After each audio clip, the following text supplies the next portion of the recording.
साबला क्षेत्र में अनोखी मिसाल, अंतिम यात्रा में 50 से अधिक गौ माताओं की उपस्थिति बनी चर्चा का विषय।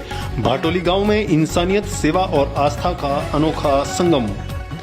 डूंगरपुर जिले के साबला क्षेत्र के भाटोली गांव में शनिवार को ऐसा दृश्य देखने को मिला जिसने पूरे क्षेत्र में चर्चा का विषय बना दिया है।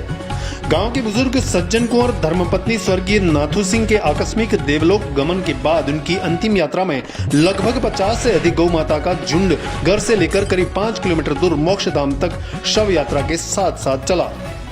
ग्रामीणों ने शनिवार शाम 5 बजे बताया कि दिवंगत दादीसा अपने जीवन काल में रोज सुबह सबसे पहले गायों को रोटी, कुत्तों को भोजन और पक्षियों को दाना पानी देना अपनी दिनचर्या का अनिवार्य हिस्सा मानती थी। बिना स्नान किए भोजन ग्रहण न करना और गौ सेवा को प्रथम स्थान देना उनकी वर्षों पुरानी आदत थी।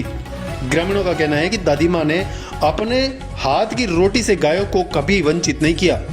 जैसे ही अंतिम यात्रा गांव से मोक्षधाम की ओर निकली, घर के बाहर पहले से मौजूद 50 से अधिक गायें शव यात्रा के साथ चल पड़ी। पूरे मार्ग में यह गौवंश बिना रुके साथ साथ चलता रहा और अंतिम संस्कार की पूर्ण प्रक्रिया तक मोक्षधाम पर उपस्थित रहा।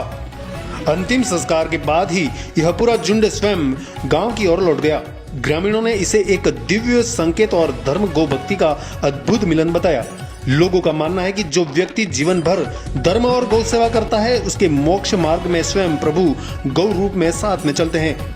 मोक्षधाम पर कई गायों की आंखों में आंसू दिखाई देने की बात भी ग्रामीणों ने बताई, जिसने सभी को भावुक कर दिया।